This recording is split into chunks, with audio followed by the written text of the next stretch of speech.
بسم اللہ والصلاۃ والسلام علی رسول اللہ وبعد. محترم بھائی اور بہنوں، السلام علیکم ورحمۃ اللہ وبرکاتہ. کیا بیماریاں متعدی ہوتی ہیں؟ اور اگر بیماری پھیلتی ہے، متعدی ہوتی ہے، تو اس کے حوالے سے شریعت کا کیا موقف ہے؟ یہ اہم سوال ہے جس پہ گفتگو ضروری ہے.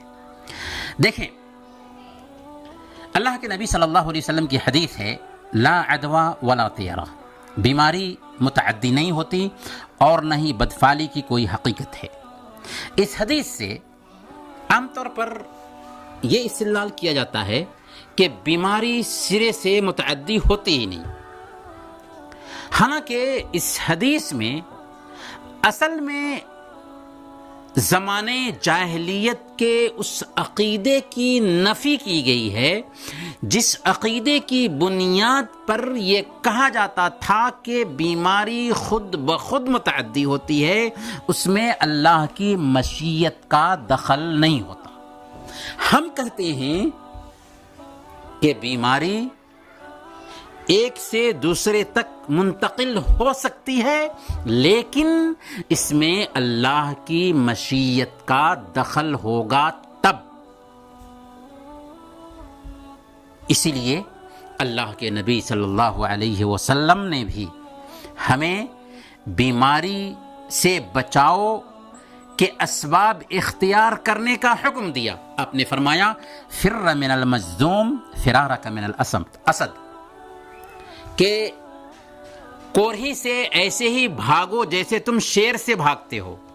اسی طریقے سے اللہ کے نبی صلی اللہ علیہ وسلم نے یہ بھی فرمایا، لا یورد ممرض علی مصح، بیمار اونٹ تندرست اونٹ کے پاس نہ رکھا جائے. یہ دراصل اختلاط کی بنیاد پر جو بیماری ایک دوسرے تک منتقل ہو سکتی تھی اللہ کی مشیت سے، اسی کے علاج کے طور پر ہمارے حبیب نے یہ نسخہ بتایا کہ بیمار اونٹنی کو تندرست اونٹنی میں نہ ڈالا جائے. گویا کہ اس مسئلے کا خلاصہ یہ ہوا کہ بیماری خود بخود متعدی نہیں ہوتی، لیکن اللہ رب العالمین کی مرضی سے متعدی ہو سکتی ہے. کچھ بیماریوں کے اندر اختلاط کی بنیاد پر،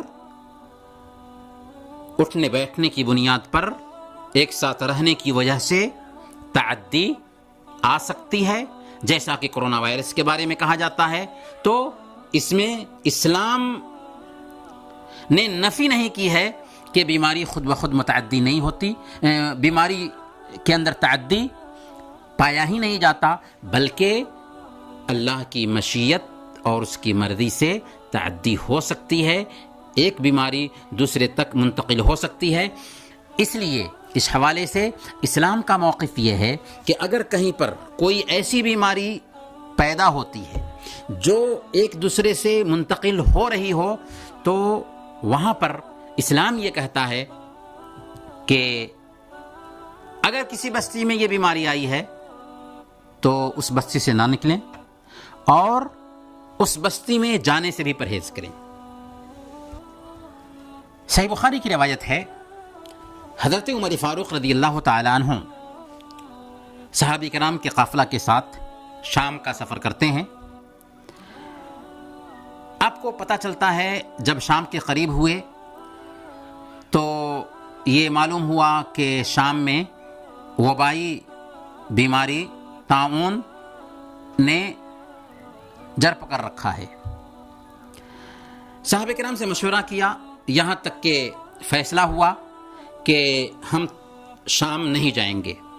ابو عبیدہ بن جراح رضی اللہ تعالی عنہ کا کہنا تھا، افرارا من قدر اللہ، کہ امیر المؤمنین کیا ہم لوگ اللہ کی تقدیر سے بھاگ رہے ہیں؟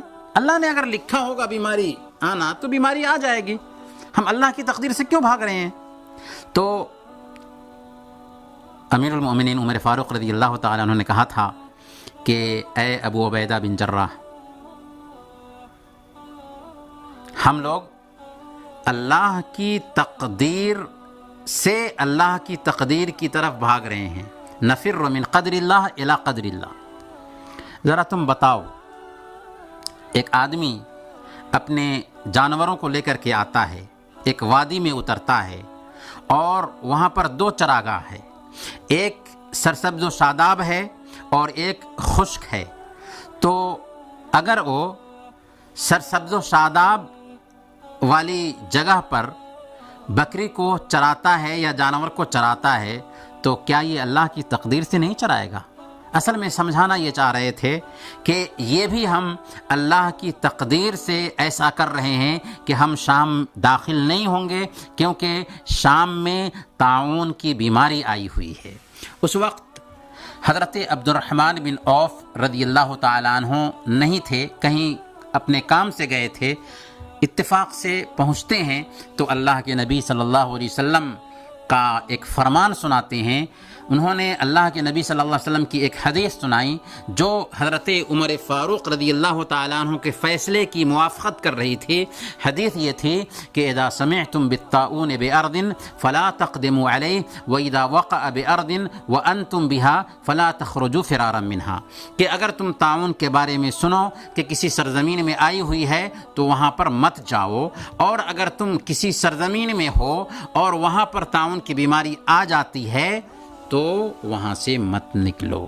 تو کرونا وائرس کے حوالے سے بھی یہی بات کہی جائے گی کہ اگر کسی بستی میں یہ بیماری ناسور کی شکل اختیار کر چکی ہے تو اس بستی سے نکلنا شرعی نہیں سے صحیح نہیں، اور اگر کسی بستی میں اس طرح کی بیماری بہت عام ہے، کسی ملک میں یہ بیماری بہت عام ہے، تو اس بستی میں اس ملک میں جانا بھی صحیح نہیں، کیونکہ اسباب اختیار کرنا شرعی حکم ہے، اسے اختیار کرنا چاہیے۔ وصلی اللہ علی نبینا محمد وعلی آلہ وصحبہ اجمعین۔